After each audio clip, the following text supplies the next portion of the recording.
Amém? Vem cá, pastor. Esse é o nosso grande amigo. Vamos aplaudir ao Senhor pela vida dele.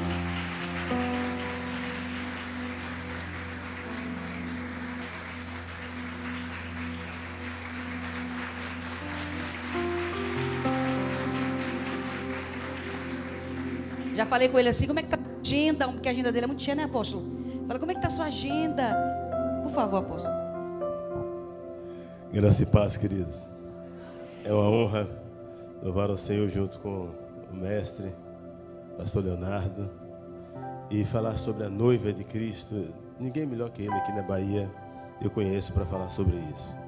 E a agenda desse homem não é pequena, não é fácil, mas quem tem a intimidade com o papai tem sempre disponibilidade, né? Vamos levantar nossas mãos e orar por ele. Fique em pé se você puder.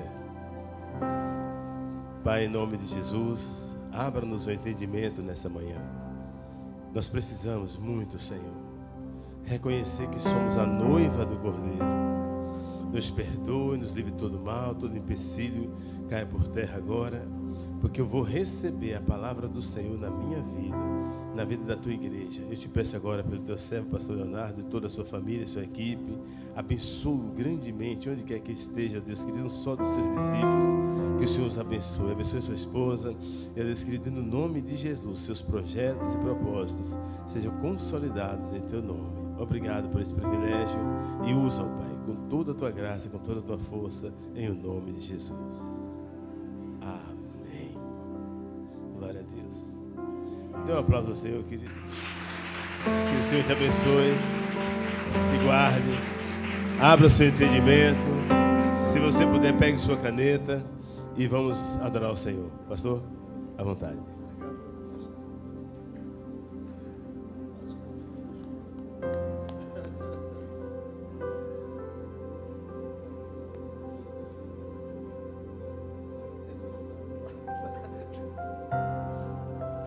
Bom dia, igreja do Senhor. Graça e paz a todos. Você já deu um tchauzinho para o irmão que está atrás de você? Deu um tchauzinho a ele, deu um bom dia a ele. Grita o nome de um irmão que você conhece, fala assim: fulano de tal, bom dia. Isso, grita o nome de um irmão e diga: fulano de tal, bom dia.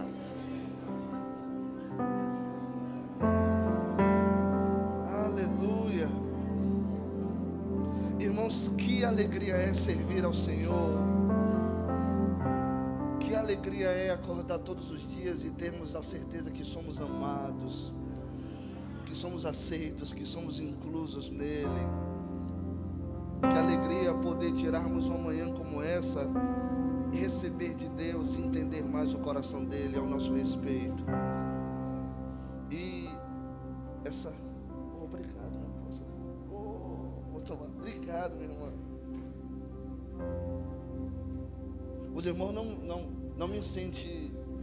Não acho que eu vou ser menos espiritual tomando um cafezinho, conversando com vocês, não?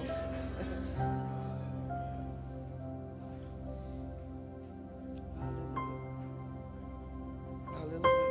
Essa casa está linda porque recebe um povo lindo. Vocês sabem que toda fábrica, todo lugar recebe um nome do que tem dentro, né? Se você for até um depósito, ou se você for até uma fábrica de tabaco, vamos chamar aquilo de fábrica de tabaco ou tabacaria, porque tem tabaco ali dentro. Fale comigo: o que enche um lugar define o lugar.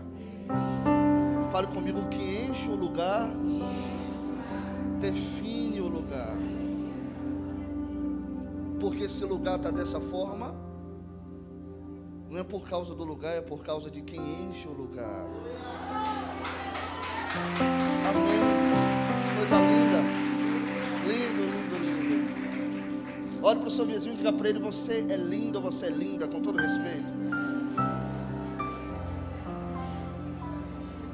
Fale para ele: o diabo pode mentir para você, mas você é lindo.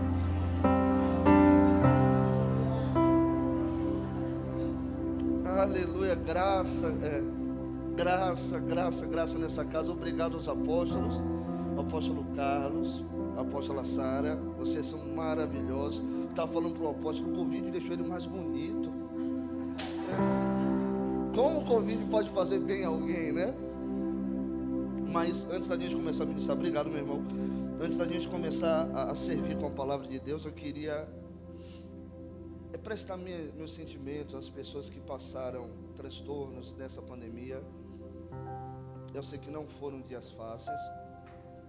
Quando começou a pandemia, de março para abril, eu fiquei uns 15 dias acamado. Fiquei muito ruim. Porém, como eu não fui fazer o exame, eu não sei o que foi, mas todos os sintomas indicam que foi também a Covid. Minha esposa perdeu o paladar, perdeu o olfato. Eu tive muita febre, muito enjoo, perdi também o olfato. E eu sei que se você passou por uma experiência negativa como essa, ou algum familiar seu passou por uma experiência negativa como essa, eu sei que não foi fácil, e não está sendo fácil, como geração, romper esse momento. Só que nós vivemos acima de qualquer expectativa que nos cerca. Eu sei que muitos irmãos tiveram uma péssima experiência quanto a isso. Porém, estamos aqui, estamos vivos, estamos bem, estamos avançando. E o Senhor tem uma proposta maior para nós em tudo aquilo que nós estamos enfrentando e enfrentamos como geração. Como a apóstola disse muito bem, gente, como eu não sei pregar muito bem, eu preciso de toda a atenção de vocês. Se eu não tiver toda a atenção de vocês, não vai sair nada de mim. Eu sou um pregador chato, no sentido de, se não me der atenção, não consigo pregar. E eu vou pedir só para você, se você se manter sentado, com sua Bíblia aberta, o seu celular, o que for, em 40 minutos a gente encerra essa festa e vai para casa repleto de alegria, para voltar de noite com mais disposição. Posso ouvir glória a Deus nessa casa? Então, nessa manhã, nesse primeiro ponto, eu quero falar com vocês sobre uma ponte para uma nova realidade. Está anexado ao que o apóstolo colocou como tema dessa conferência, Vem Minha Noiva. Eu pessoalmente acredito que é um chamado muito profundo do Espírito Santo para o retorno da igreja ao coração dele. E quando nós falamos do retorno da igreja ao coração dele, não estamos falando do retorno de um prédio ou do retorno de uma instituição ao coração dele, mas do retorno de pessoas, de filhos e filhas de Deus à sua realidade. Ou seja, o maior objetivo ou a maior ideia do Senhor em mandar o Espírito Santo sobre a terra tinha em mente que o Espírito Santo pudesse gerar no ser humano a consciência e introduzir o ser humano na realidade de Deus. Ou seja, a promessa da vinda do Espírito Santo para trabalhar sobre a humanidade era para produzir em cada ser humano a consciência de uma realidade superior e introduzi-lo em uma realidade superior. O Espírito Santo não trabalha em nossa vida apenas para nos fazer chorar, por mais que Ele faça. O Espírito Santo não trabalha em nossa vida simplesmente para nos fazer nos arrepiar, por mais que Ele ame fazer isso. E eu sinto isso agora, nesse lugar tão leve, tão puro. Mas a realidade central da obra do Espírito Santo em nossa vida é nos fazer ver a realidade de Deus e nos introduzir nessa realidade. Em nossa vida nós estamos envolvidos em duas realidades. Fale comigo, a minha realidade e a realidade do meu pai. Eu não sei se você já teve experiência, eu não sei se você nasceu em um lar farto, mas você já conheceu ou você já passou por isso, de ser filho de pais muito abençoados, muito prósperos, pais que não têm necessidade, e você por escolha própria sair de casa para construir a sua vida separado do seu pai, e construir uma vida muito difícil, sem os recursos que tinham na casa do seu pai, sem a prosperidade que tinha na casa do seu pai, sem a estrutura que tinha na casa do seu pai. Em vez em quando aos domingos ele pode te chamar para comer na casa dele. Quando você está na sua realidade, na sua casa, você vê necessidade, você vê falta de estrutura, você vê ansiedade por não ter o que precisa. Mas quando você vai no domingo almoçar na casa do seu pai, que é farto, que é próspero, que é abençoado, você é inserido em outra realidade. Quando o seu pai te liga, ele está te chamando para uma realidade. E quando você se dispõe a ir na casa dele, você é inserido na realidade dele. E quando você sai da casa desse pai tão próspero e você volta para sua casa, você continua em necessidade, desestruturas. Eu conheci muitos jovens que os pais eram muito ricos e saíram para estudar em outras cidades. Jovens que são criados no interior e vêm estudar na capital, a maioria deles vem estudar e passam a morar em apartamentos com 4, 5 jovens sem nenhuma estrutura, né? Só que quando eles voltam para passar o final de semana, uma semana com os pais lá no interior, eles comem um boi inteiro, eles desfrutam da piscina, da estrutura que a casa dos pais deles tem. Então eles estão envolvidos em duas realidades. Fale comigo, a realidade do pai deles e a realidade que eles escolheram. Nós somos produtos disso, estamos envolvidos em duas realidades. Existe a sua realidade, a realidade da vida que você construiu e não seu pai construiu. Existem muitas escolhas em nossa vida que nós fazemos que constroem a realidade que temos. Decisões erradas, casamentos mal sucedidos, amizades impróprias, caminhar com pessoas indevidas, não se profissionalizar, não se preparar para a vida. Tudo isso cria uma estrutura de realidade que envolve a sua vida. Talvez você não goste, mas é a sua realidade. Se há algum tipo de necessidade na sua vida humana hoje, sendo um filho de Deus, existem dois propósitos. Quantos propósitos eu disse? 2. Ou Deus está tratando você naquela área porque você ainda não foi curado naquilo, ou você não se preparou para ser bem sucedido naquela área. E na maioria dos casos não é Deus tratando, por mais que a gente fale que é Ele. Na maioria dos casos é o nosso despreparo, porque nós não nos preparamos para viver. Eu estava vindo na estrada com meu filho, que é meu filho espiritual, e eu vim conversando com ele. Eu falei: Isaac, a vida é tão deliciosa quando você se prepara para vivê-la, quando você entende como vivê-la, como você se organiza para vivê-la. Mas quando você não se prepara para a vida, tudo é uma surpresa, e sempre uma surpresa negativa. E muitos de vocês que estão aqui, e eu também me incluo nisso, temos realidades na nossa vida que não foi nosso pai que construiu para nós, fomos nós que escolhemos e edificamos coisas horríveis. Construímos necessidades, construímos maus relacionamentos, construímos até enfermidades em nossos corpos, por má alimentação, por sedentarismo. Ou seja, há uma realidade que envolve a nossa vida que não é positiva. Só que paralelo a isso, nós nascemos de Deus. Fale comigo, eu nasci de Deus. E esse Deus no qual eu nasci também se chama o meu Pai. Ou seja, Ele não é apenas o seu Criador, Ele não é apenas o seu Senhor, Ele é alguém que você saiu dele, Ele se tornou o seu Pai. Isso tem que se revelar a você. E esse Pai que foi a fonte que você saiu dele, Ele tem a realidade dele. E a realidade dele não é semelhante à sua. Fale comigo, o meu Pai não tem necessidades. Fale forte, o meu Pai não tem necessidades. Fale, o meu Pai pode todas as coisas. Fale comigo, o meu Pai tem poder sobre tudo. Grita forte e diga: essa é a realidade do meu Pai. Aí você entende. E por que como o Espírito Santo entra nisso, meus irmãos queridos? O Espírito Santo entra nisso para nos fazer, essa é a sua realidade e essa é a realidade dele. O Espírito Santo entra em nossa vida para nos dar consciência do que é nosso e do que é dele. Mas além do Espírito Santo nos dar consciência disso, ele nos introduz na realidade do que o Pai tem, do que o Pai é. O que acontece? Grita para mim, diga o que acontece com isso, grita, grita. Que vivendo em Espírito eu posso abandonar minha realidade de necessidade e aprender a andar na necessidade, na realidade farta e abundante do meu Pai. Diante de você estão duas realidades, escolhe pois a dele.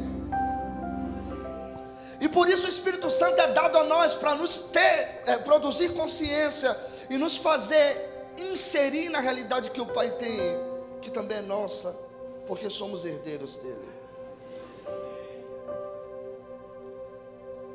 Só que o Espírito Santo, a pedagogia do Espírito Santo, a forma como o Espírito Santo vai nos introduzindo na realidade de Deus,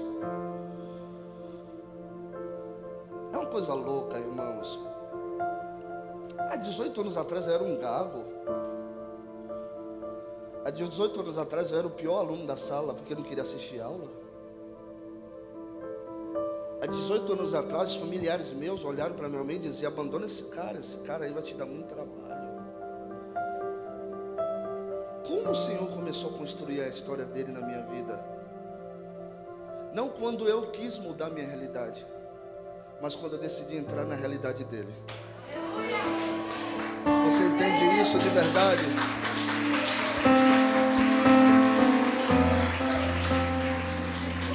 Eu queria que você levantasse as suas mãos. Eu sinto uma fragrância profética aqui. Levanta as suas mãos e grita comigo. Diga: Espírito Santo, eu não aceito me definir por minha realidade.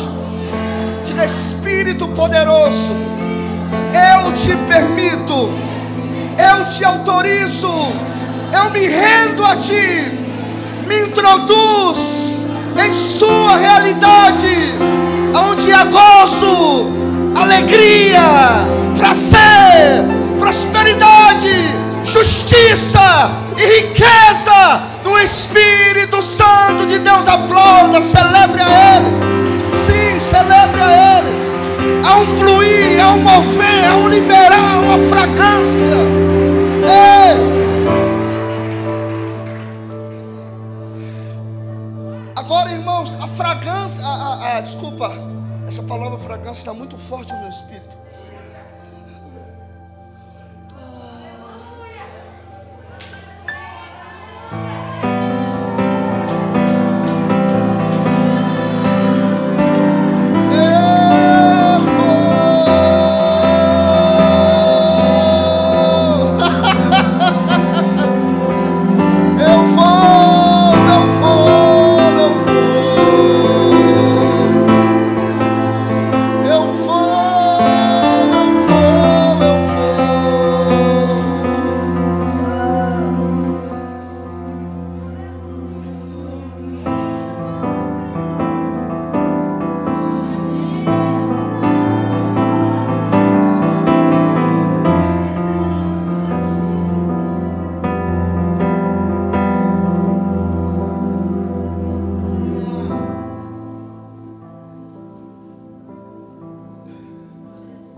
O Senhor me mostra um vale e soprando vida em vários ossos que estavam sepultados.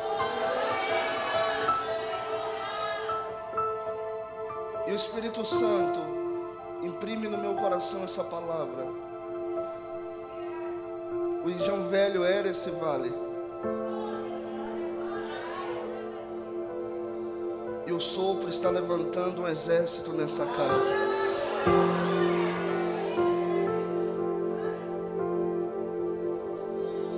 O último soprar é mais violento do que o primeiro. No primeiro soprar, o Senhor sopra sobre os seus discípulos, mas no último soprar vem um vento poderoso do céu sobre os 120. O Senhor me diz que o sopro do Espírito para essa casa está vindo cada vez mais forte. O vento do Espírito para essa casa está vindo cada vez mais forte. Dons espirituais está sendo distribuído, dons espirituais, recursos de vários aspectos, recursos de várias naturezas. É o último e o maior soprar. O maior soprar. Levante as suas mãos a Ele, eu vejo isso, irmãos. Pai, nós nos colocamos aos seus pés. Declaramos que estamos à disposição do que o Senhor quer fazer. Senhor, que isso comece agora em nós como indivíduos. Que cada irmão, que cada irmã preciosos que estão aqui sintam aflorar de uma vida que está sobre e dentro deles. Eu declaro uma movimentação do seu espírito autorizada no ambiente. Uma movimentação do seu espírito autorizada no ambiente. E que esse soprar se inicie, Senhor. Se inicie, se inicie, se inicie.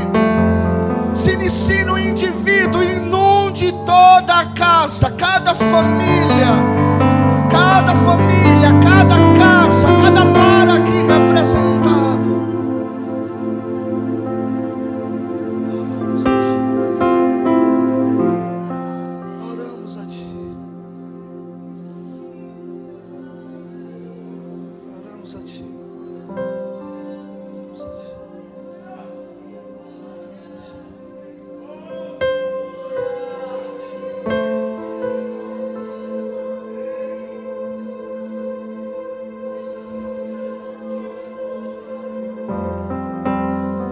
Multiplica os anos da sua vida, apóstolo, porque tem muita coisa para fazer ainda.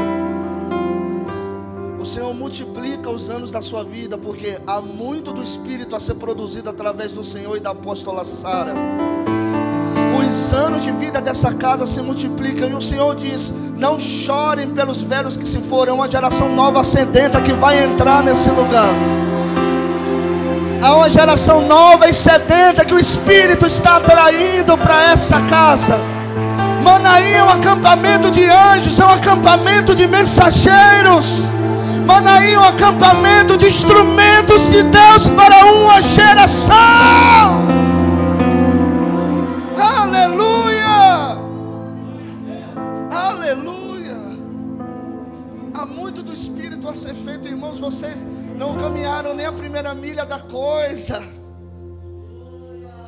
Com todo respeito, vocês têm uma história grandíssima no Senhor, mas há muito mais. Há muito mais. Há muito mais.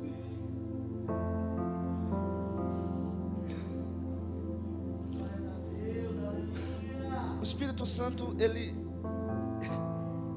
tem uma pedagogia de como ministrar a nossa vida. E nós às vezes somos muito ingênuos em achar que o Espírito Santo apenas nos ministra por meio de um culto. É claro que reuniões como essa, o Espírito Santo usa de tudo para ministrar o nosso coração.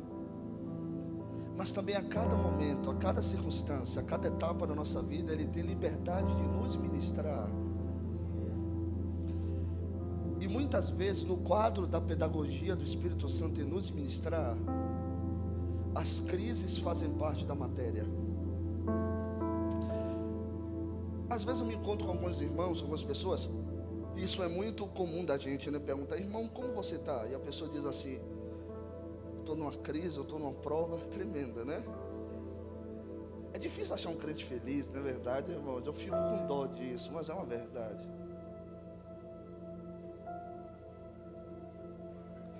Mas, na realidade, quando nós assumimos que estamos em uma crise, estamos usando a palavra errada. A palavra crise significa uma disfunção.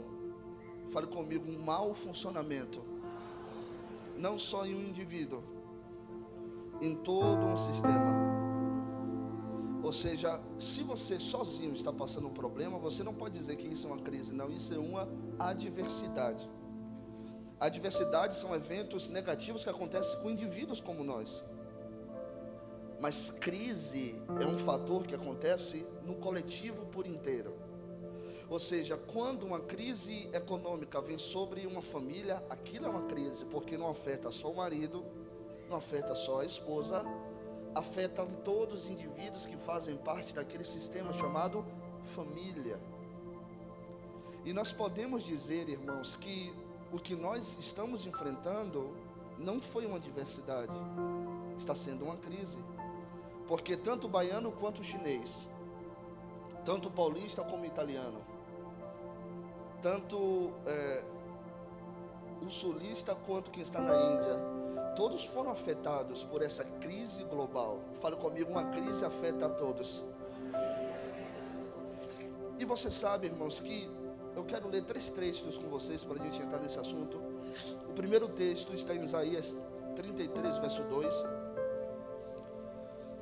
Eu queria que você deixasse aberto Isaías 33, verso 2. E depois Isaías 13, verso 6. Tá bom, obrigado, apóstolo.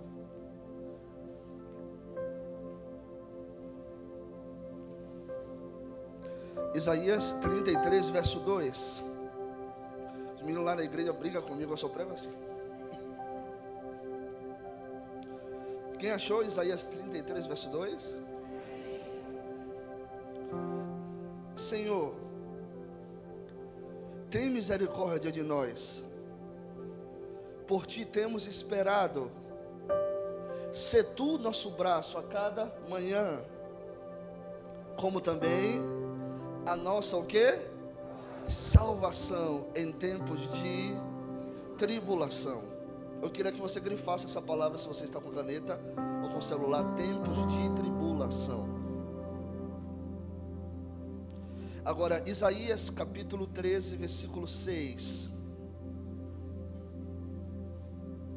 Isaías 13, verso 6. Uivai, porque o dia do Senhor está perto. O que está perto? Dia do Senhor. Grife essa palavra, o dia do Senhor. Vem do Todo-Poderoso como o quê? Assolação. Agora Salmo 20, verso 1. Só esses 3 textos. Salmo 20, verso 1.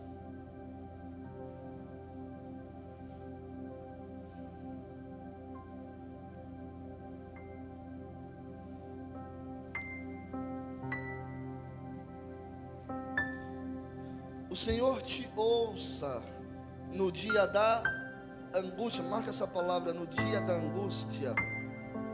Isso, irmão, obrigado. O nome do Deus de Jacó te proteja. Outra vez, Salmo 20, verso 1. Está aqui, 20, verso 1. Põe um mais uma vez, meu irmão, por favor. Verso 1, mais uma vez. Está aí. Assim, desculpa. O Senhor te ouça no dia da angústia. O nome do Deus de Jacó te proteja. Marque essa palavra, dia de angústia.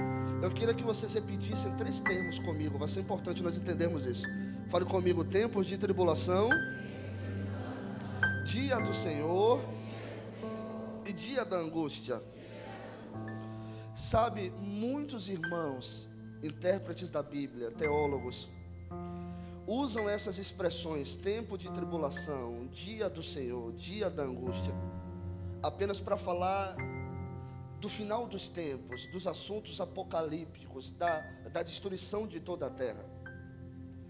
O que eu não quero entrar em questionamento quanto a isso, respeito essa colocação que fazem, mas quando nós vamos ver o contexto do que essas palavras representam, do que Isaías fala e do que Davi está falando, eles estão falando de tempos de crise que iriam acometer toda a nação de Israel.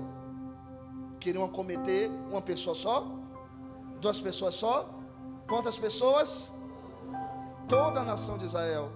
E você vai ver que Isaías e Davi, falando profeticamente, falando pelo Espírito Santo, eles irão dizer que era uma obra de Deus usar o dia da angústia, o tempo da tribulação e o dia do Senhor para chamar o seu povo novamente ao seu coração.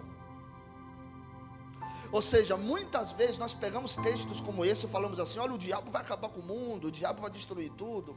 Tudo bem, mas quando nós olhamos o contexto da coisa, Deus não está afirmando que o diabo virá destruir as coisas.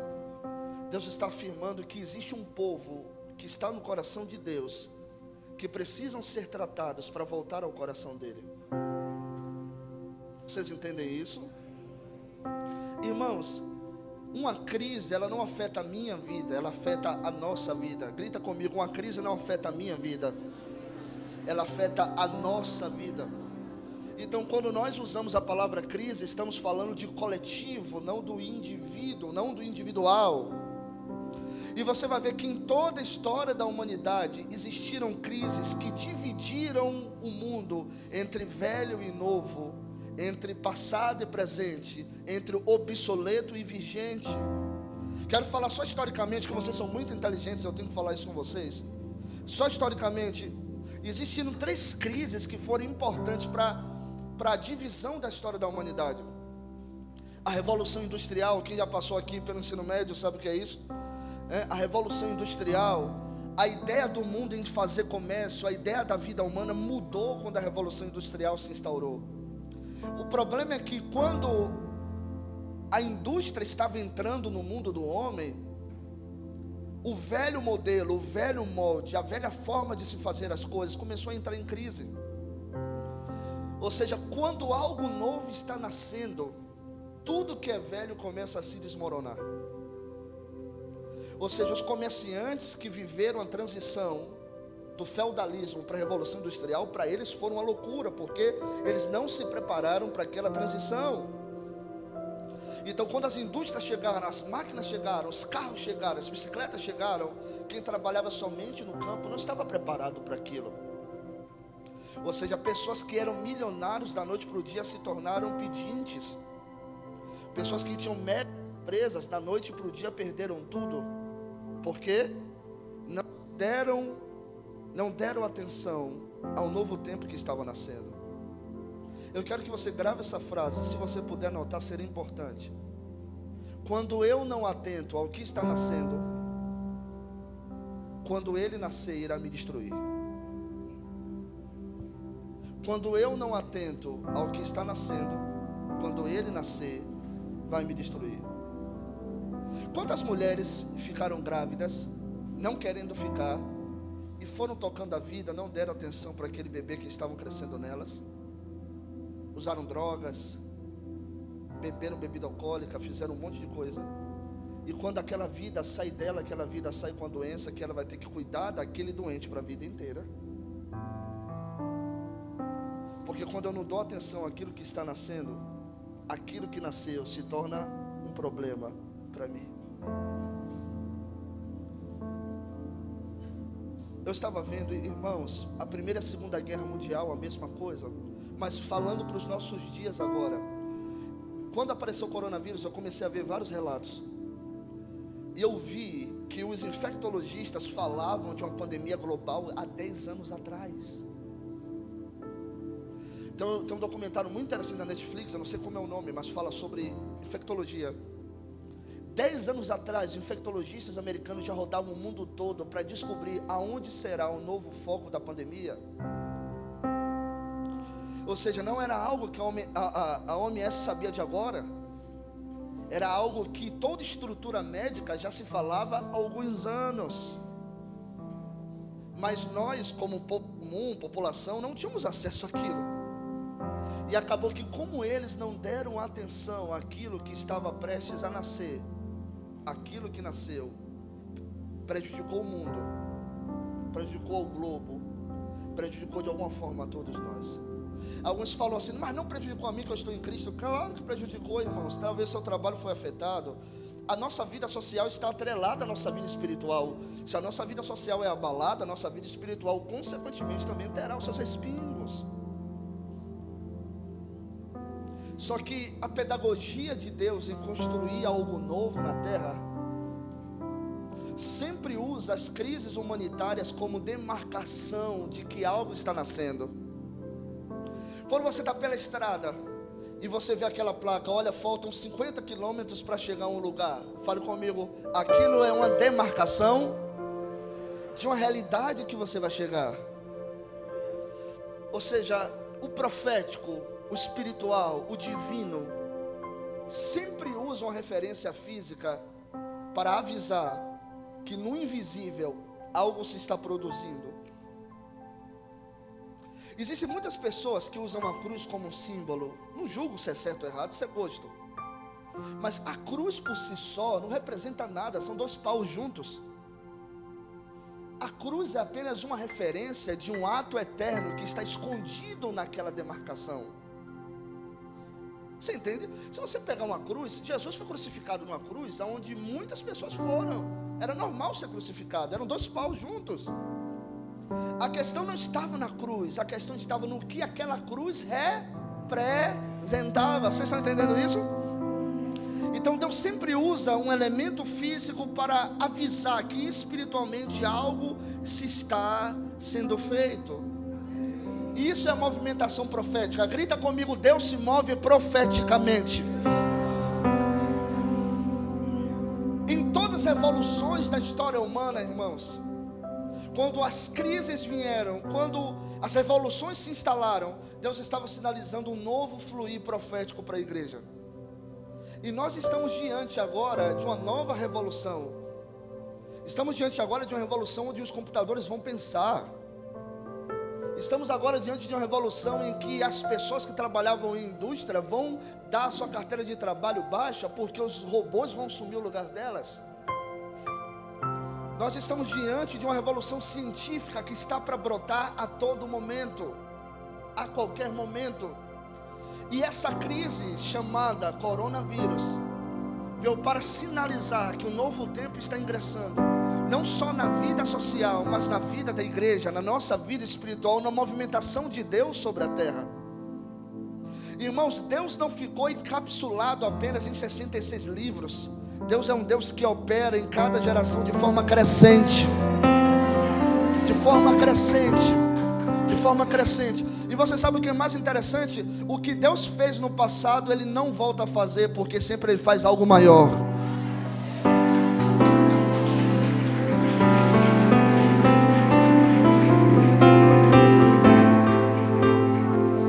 O Espírito Santo, a pedagogia de Deus nos ministrar para uma nova realidade, é usando as crises.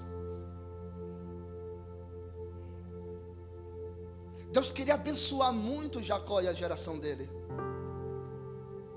Mas nos dias que Jacó andava em Canaã, tudo era deserto, não tinha nada naquele lugar. Ainda era uma promessa de uma terra que se tornaria próspera, em que uma terra que futuramente brotaria mel e leite. E eles andavam em tendas, em desertos, comendo bode todo dia, ovelha, cabrito. Só que na ideia de Deus, havia necessidade de trazer uma crise global para aqueles dias. Uma crise global, ouça isso bem comigo, uma crise global que abalaria o mundo, mas também conduziria a igreja daquele tempo para uma nova realidade. Ninguém entende por que José foi vendido dos seus irmãos daquela forma. Claro, irmão, se José não fosse vendido como escravo, ele e seus irmãos morreriam de fome em Canaã. Nós não entendemos a forma como Deus conduz nossa vida, mas Ele está visando sempre o futuro. Quando José chega ao Egito e ele começa a interpretar os sonhos de Faraó, a primeira coisa que Deus faz para colocar José no trono é colocar uma crise global dos seus dias. Ou seja, como é que Deus dá um trono a um filho dele no meio de uma crise? Um cara que nunca governou nada. Como é que Faraó vai dar o trono de uma nação a um cara que era presidiário?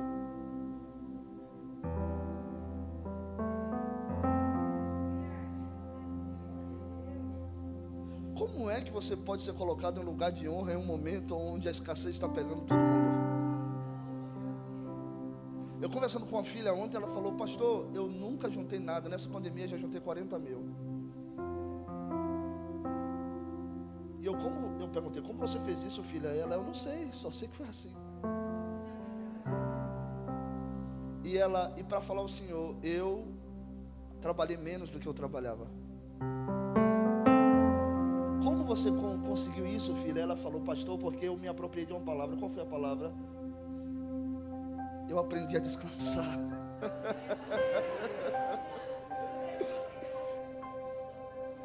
Você percebeu que quando seu filho está agoniado para ter uma coisa, você não dá a ele por causa da agonia? Você pode dar, mas não dá a ele. Você está no shopping, um menino que é um pirulito, se ele pulou, se ele gritou, se esperneou, você pode dar, mas decide não dar a ele. Mas quando o seu filho está descansado, quando o seu filho está em paz, e passa na frente de uma vitrine de uma coisa, você tem prazer de dar a ele, porque você sabe que aquilo que você for dar ao seu filho não vai governar aquilo que ele é. Vocês entendem isso? Levanta a mão comigo e fale: a primeira lição de uma crise global: aprender a descansar. Grita comigo: aprender a descansar, a confiar, a se abandonar. Eu fiquei surpreso com isso que ela disse. José, no meio daquela crise, se assenta no trono e ele fala: olha, velho, vai vir uma crise global tremenda.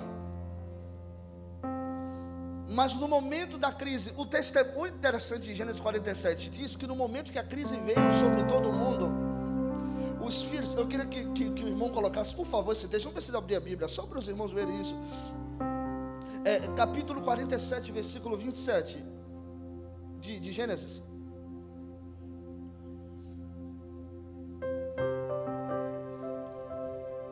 Foi?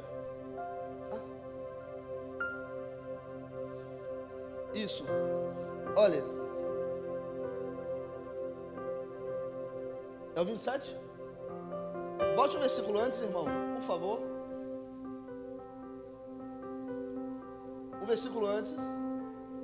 Aqui, ó. José, pois, estabeleceu isto por estatuto até o dia de hoje sobre a terra do Egito. Pode passar. Que Faraó tirasse o quinto. Só a terra dos sacerdotes não ficou sendo de Faraó. Pode passar, meu irmão. Assim habitou Israel na terra do Egito, na terra de Gósen. Pode passar, meu irmão. E nela tomaram possessão, frutificaram e multiplicaram muito. Mas, gente, não estava na fome. Como isso aconteceu? Para o mundo, as crises vêm para bagunçar as coisas. Para os filhos de Deus, as crises vêm para nos tirar do lugar de comodismo, porque estamos muito presos às nossas realidades. Quando Jesus foi levantado na cruz, aquilo foi uma crise mundial, porque todo mundo estava nele.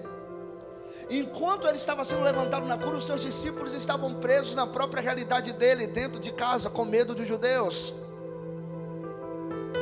Ou seja, uma crise se levanta e os discípulos se encolhem dentro do seu próprio mundinho, da sua própria realidade, com medo de Deus.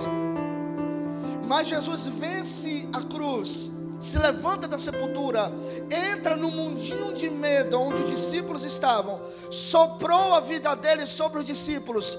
E os discípulos que tinham medo dos judeus foram os mesmos que pregaram para os judeus que eles tinham medo e ganharam 3.000 em uma só pregação. Irmãos, quando a crise se instala, mas nós estamos associados a Cristo, unidos a Cristo, Ele se levanta nessa crise para soprar em nós um novo vento. E esse novo vento produz em nós um tamanho de ousadia tremenda, maravilhosa. E nessa ousadia nós vamos romper as leis naturais da economia, as leis naturais da doença, as leis naturais da opressão, as leis naturais do medo, porque aquele que nos deu vida é o autor de toda a vida.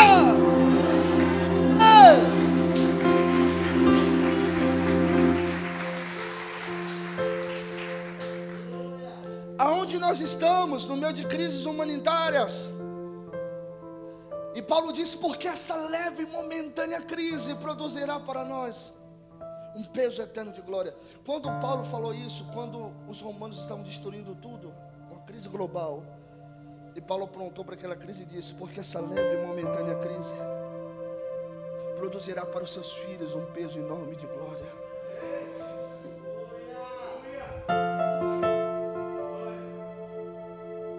A primeira lição que temos que ter nesse processo de transição para uma nova realidade é aprender a descansar. E aprender a descansar não é deixar de fazer as contas das coisas. Aprender a descansar não é pegar a calculadora e quebrar. Não faça isso, por favor. Que as mulheres podem pegar isso e falar: amor, vamos aprender a descansar hoje. É Salvador Shopping comprando, Carmen Steph o dia todo. Aprender a descansar é aprender a mesmo que as contas digam negativo, eu acreditar que Ele pode colocar um tracinho naquele negativo.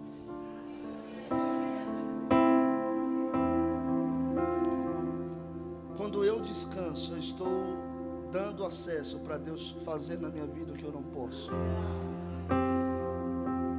O jovem rico foi até Jesus e falou: Jesus, eu quero fazer, eu te sirvo, eu sirvo a Deus.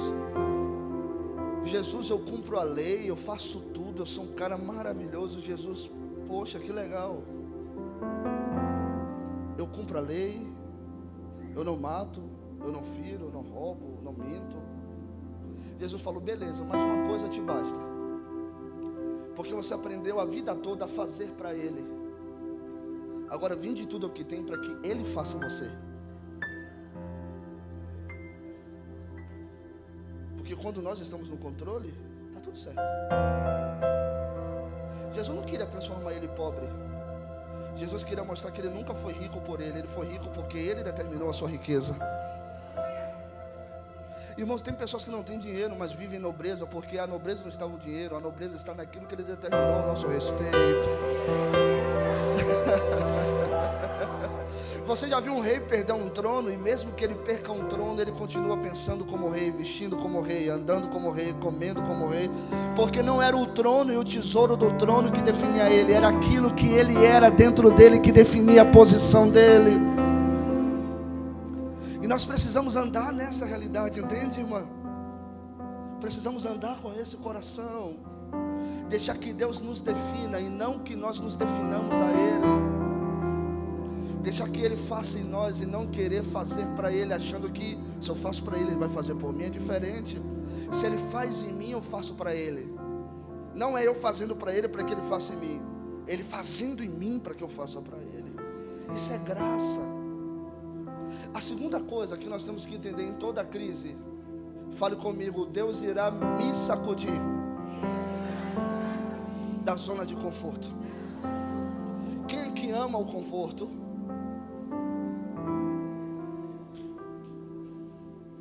Quem é que gosta de dormir numa cama ruim? Quem é que gosta de dormir numa cama boa? Mas se Deus falasse conosco hoje: sua cama é muito boa, mas eu quero por um tempo que você durma no chão. Meu Deus, deixar minha cama para dormir no chão? É claro, meu filho, porque enquanto você está nessa cama, eu não consigo te dar outra melhor. É necessário tirar ela de você por um tempo para que coloque outra no lugar dela.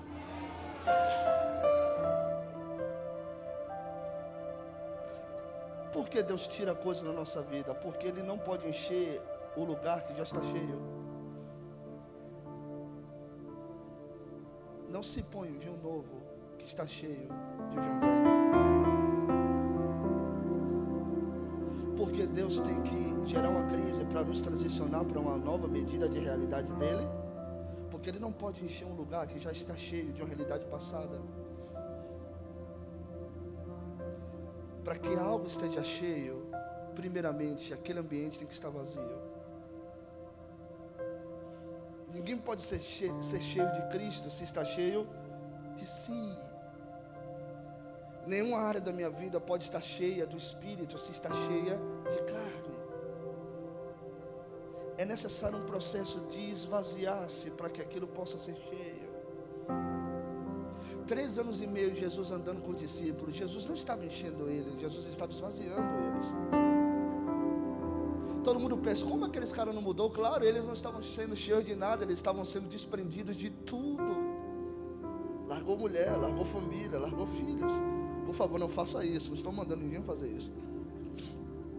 Mas eles largaram a vida deles. Irmãos, o abandono fala de quê?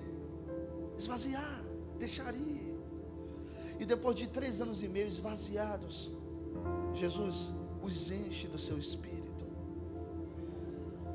Vocês entendem isso? Vocês conseguem entender os discípulos antes da cruz, os discípulos no momento da cruz e os discípulos depois da cruz? São etapas diferentes da nossa vida também. Quando nós entramos em uma congregação tão linda como essa, no começo nós vamos aprendendo a nos esvaziar. É por isso que as pessoas falam assim: poxa, eu me converti e as coisas na minha vida, comecei a perder as coisas. né? Me converti, eu comecei, não, o que você está perdendo? Deus está arrumando um lugar na sua vida para Ele colocar o que é dele em você. O que é interessante, meus irmãos, que quando Deus toma a iniciativa para tirar algo de nós, é porque Ele já tem uma peça exata para colocar naquele lugar. Você sabe, móveis planejados, sabe como é? Que as mulheres amam ver aquele cantinho da casa e dizer, ali cabe aquele móvel planejado daquela forma. A mesma coisa é Deus, quando Deus toca uma área específica da nossa vida, é porque Ele já viu um móvel ideal daquela área para Ele colocar naquele ambiente. Irmãos, e quando Deus encaixa naquele ambiente o que Ele determinou, não é você que vai começar a produzir as coisas, é o que Ele colocou ali dentro que vai gerar frutificação em sua vida. Porque um ramo não se produz, um ramo se curva para que a vida que está dentro do ramo produza. E Jesus falou que nós somos o ramo aonde? Na videira. Qual é o papel do ramo? Grita comigo, qual é o papel do ramo?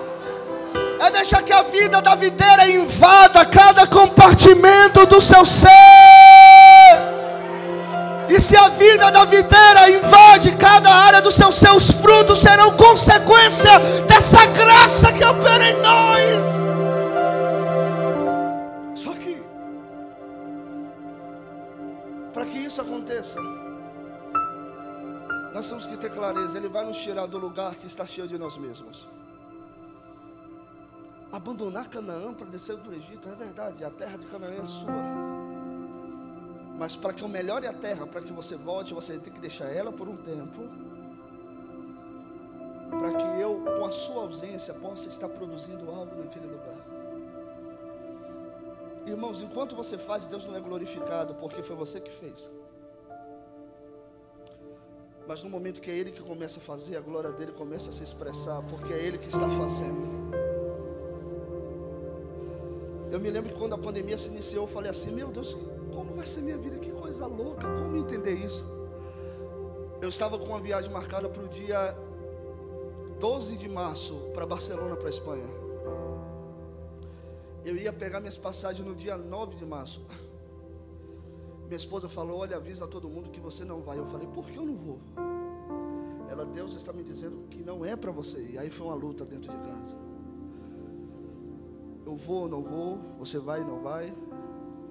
E aquela luta, eu vou, não vai, eu vou, não vai, eu vou, não vai. Aquela quebra de braço, ela ganha, eu ganho, ela ganha, eu ganho. E teve uma hora, e ela nunca me impediu de nada disso. A gente vive há 10 anos assim. Só que eu parei e falei, por que ela está me dizendo não? E ela falou, amor, eu não sei o que é. Seu aniversário é no dia 21 de março e eu sinto que até essa data você não vai estar aqui em casa comigo. E foi uma dureza para me dizer que eu não ia, irmãos. Só que eu ia para o evento dia 12 e iria voltar dia 20. E eu me lembro que foi no dia 18 ou 19 que todos os aeroportos da Europa se fecharam.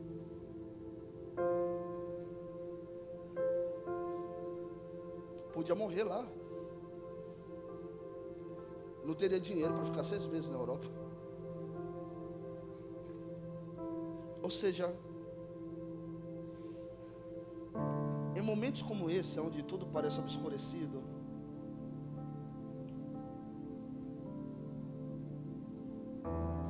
chega a hora onde os nossos argumentos se acabam.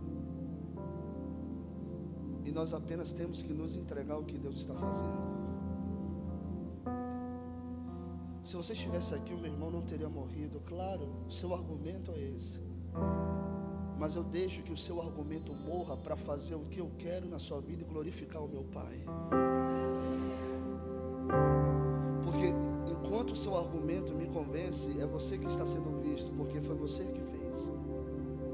Mas no momento que o seu argumento morre e a minha vontade prevalece, aí o meu Pai é visto, porque eu decidi fazer o que eu quis. Vocês podem levantar suas mãos a Ele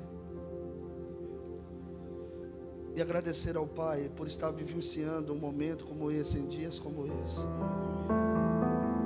E agradecer ao Pai por estar vivendo dias tão graciosos e maravilhosos como esses. Eu quero que você se renda nesse momento e fale para Ele, Pai, me perdoa por lutar contra o Senhor. Diga Diga para Ele: Pai, me perdoa, que no momento dessas crises eu quis dar o meu jeito, eu quis fazer da minha maneira, eu quis fazer da minha forma. Apenas se curve a Ele, se renda a Ele.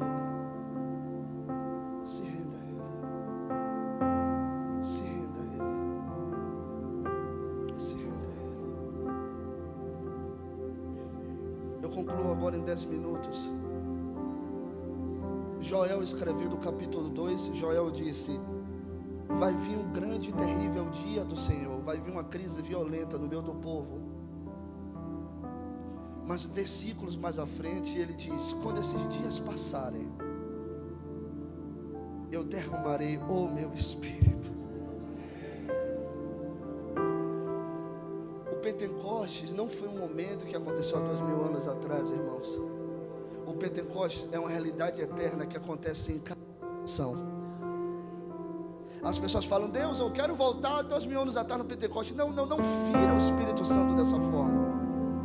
Quando eu digo para o Espírito Santo que eu quero voltar ao Pentecostes de 2000 anos atrás, sabe o que eu estou falando para ele?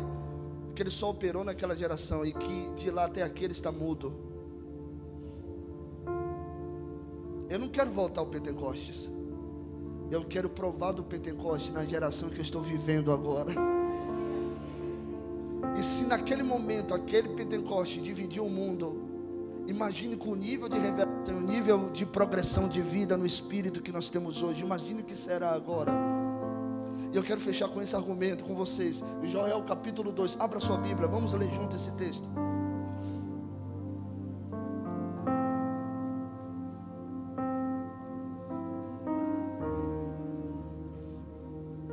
Joel 2, verso 17. Obrigado, meu irmão.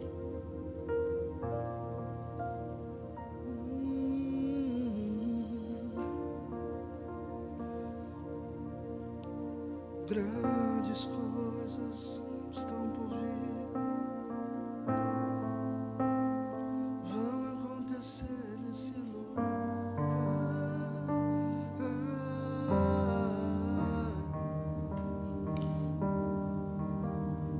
Grandes coisas estão por vir, grandes coisas vão acontecer nesse lugar.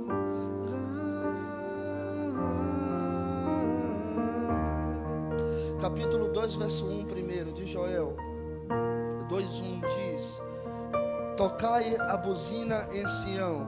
Fale comigo: alerte o povo. E clamai em alta voz no monte da minha santidade. Perturbem-se todos os moradores da terra, porque o dia do Senhor vem. Fale comigo: a crise vem. E Joel disse: e ela está perto. Joel 2:28 agora, depois de todo o enredo da crise daqueles dias. E há de ser que depois, quando? Fale: a crise não é eterna, ela é uma ponte de transição. Fale comigo: há algo depois da crise. Eu sinto isso no Espírito. Diga: há algo depois da crise. Há de ser que depois. Grita o nome do irmão seu e fale: fulano de tal, há algo depois da crise. Fique de pé e grite: fulano de tal, há algo depois da crise. Eis, há algo depois da crise. Grita: Joana, João, José, há algo depois da crise. Fique de pé. Há de ser que depois derramarei. Essa palavra derramar no hebraico significa derramar de forma extravagante. Gostei disso. Quando o cálice enche o meu cálice na presença dos meus inimigos. Esse cálice o quê? Essa palavra derramar significa encher até que transborde. Sabe por que Deus enche a terra com a sua glória depois de uma crise? Porque nenhuma crise pode ser maior do que o exagero da sua graça. Se o coronavírus matou muitos, a igreja dessa geração irá ressuscitar milhares. Levanta suas mãos a Ele, essa igreja santa. Aleluia. Há de ser que depois derramarei com abundância o meu espírito. Eu me lembro agora, nos meses que eu fiquei ministrando aqui, eu li muito esses textos aqui. Que coisa louca. Ele derramará Se eu tenho esse copo aqui de água e eu falo, como é seu nome grande, de camisa verde?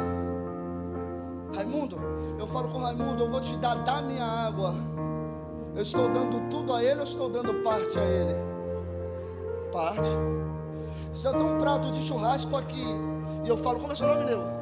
Fábio. Eu falo, Fábio, eu vou te dar da minha comida. Eu estou te dando tudo ou parte dela? Parte. Fala comigo, do é parte, o é tudo.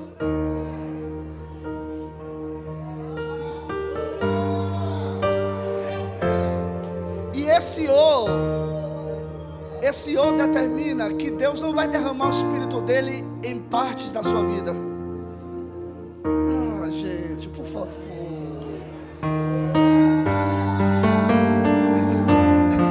Olha, o doce seria assim: Deus vai abençoar só o seu ministério, ou Deus vai abençoar só o seu casamento, ou Deus vai abençoar só uma parte da sua vida.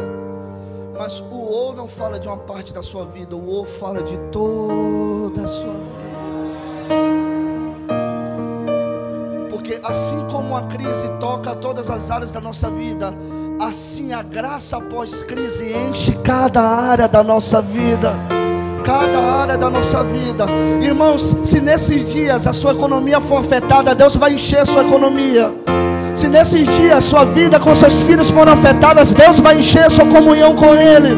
Se nesses dias a sua casa for afetada, Deus vai encher aquela casa e todos os que estão nela.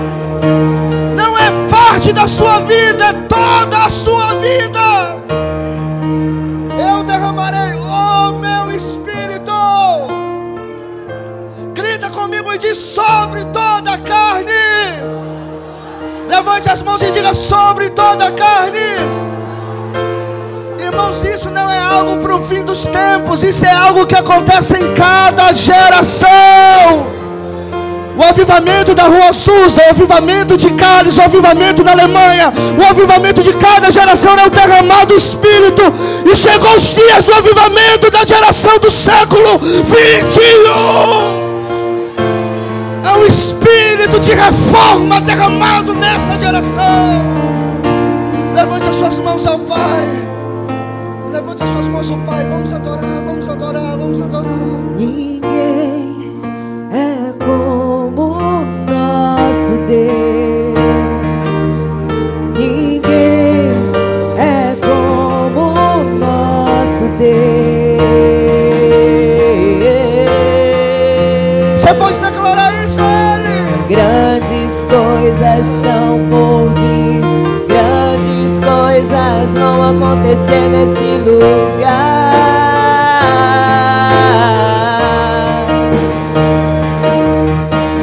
Grandes coisas estão por vir, grandes coisas vão acontecer nesse lugar.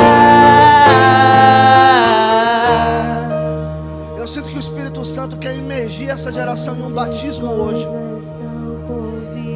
Mas não um batismo em águas, o batismo na unção do Espírito Santo. Quem quer esse batismo, vem aqui na frente. Vamos orar juntos, saia do seu lugar. Quem quer mergulhar no Espírito Santo, saia do seu lugar, vem aqui para frente. Vamos orar juntos. Aleluia.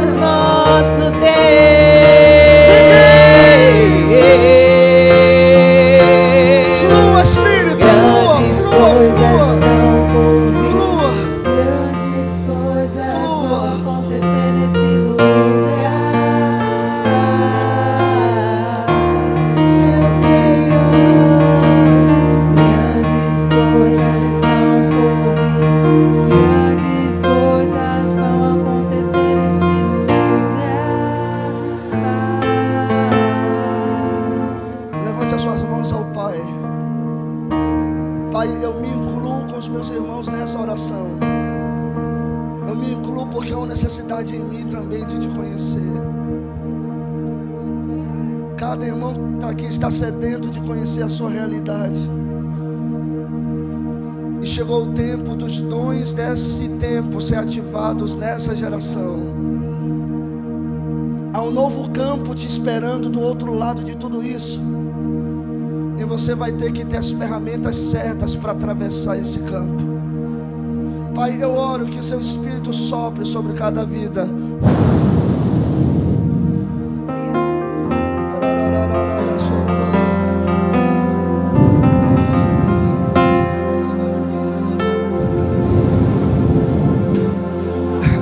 Eu vejo anjos voando.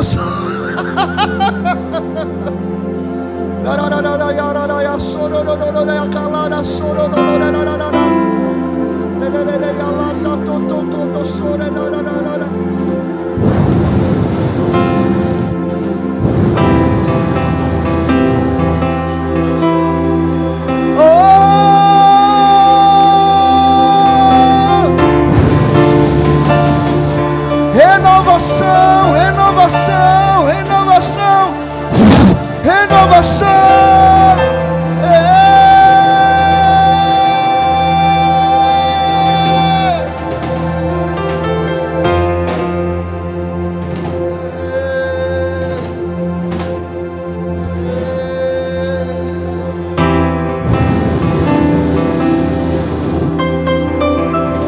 Que salte os dons, que salte os dons, que salte os dons, que salte os dons, que salte os dons, que salte os dons.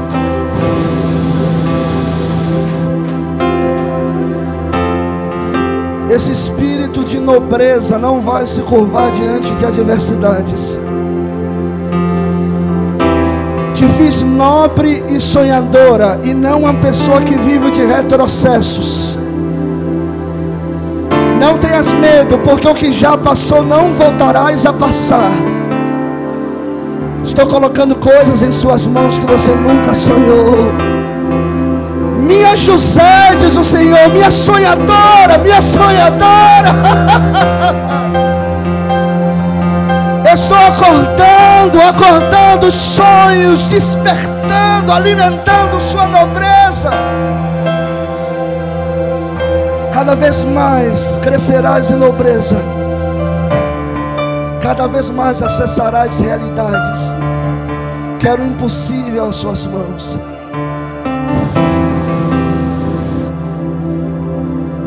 Minha filha, os invejosos são doentes, não olhem para eles.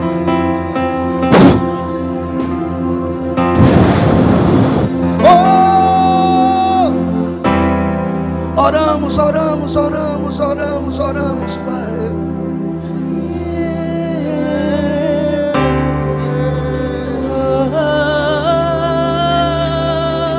Não há outro.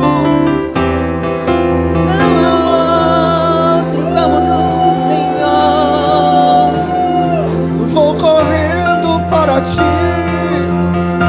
vou correndo para ti.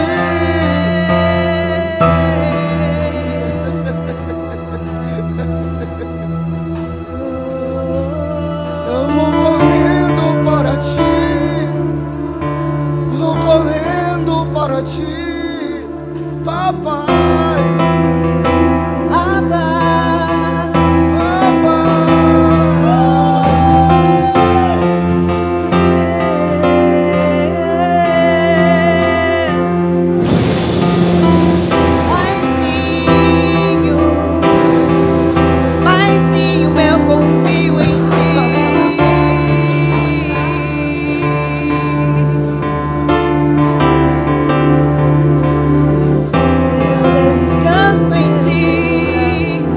Levante suas mãos assim, assim, assim, assim, ó. Olha para mim, assim, ó. Assim. Olhe para suas mãos. Olhe para suas mãos e digam: aqui em minhas mãos estão a minha realidade. Diga: aqui em minhas mãos está aquilo que eu construí para mim. Diga, eu te dou, Senhor. Diga, eu já não quero a minha realidade. Diga, a minha realidade é frágil. Diga, derrama a sua sobre mim. Diga, derrama a sua sobre mim. Diga, eu sou seu filho. E a sua realidade é a minha herança. A sua realidade é a minha herança. Seja introduzido pelo Espírito, pela graça, nessa realidade de amor. Sai medo, sai medo, sai medo, medo, medo, medo.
Sabe? Acharei conforto em seu amor.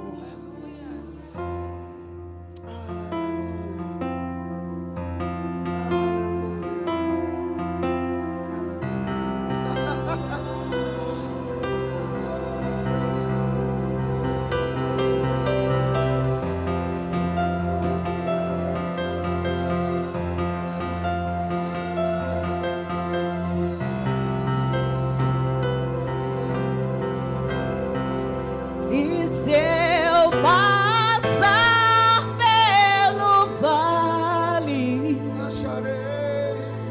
acharei conforto em seu amor, pois eu sei que és aquele que me guarda, me guarda. Em teus braços é o meu descanso. Em teus braços é o meu descanso. Em teus braços é o meu descanso. Em teus braços é o meu descanso. Pai, nós oramos por essa casa e por essa geração. Oramos porque sabemos que há um novo lugar que o Senhor está ingressando os seus filhos. Há uma nova realidade em que os corações deles estão sendo conduzidos. E sabemos que o Senhor está preparando-os para essa nova etapa. Cada irmão, cada irmã, cada vida que está exposta ao Senhor nessa manhã, recebam seus recursos, sua graça e vida, em nome de Jesus. Só aqueles que podem celebrar, aplaudir a Ele, honrar o Senhor mais forte que podem.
Contempla minha dança.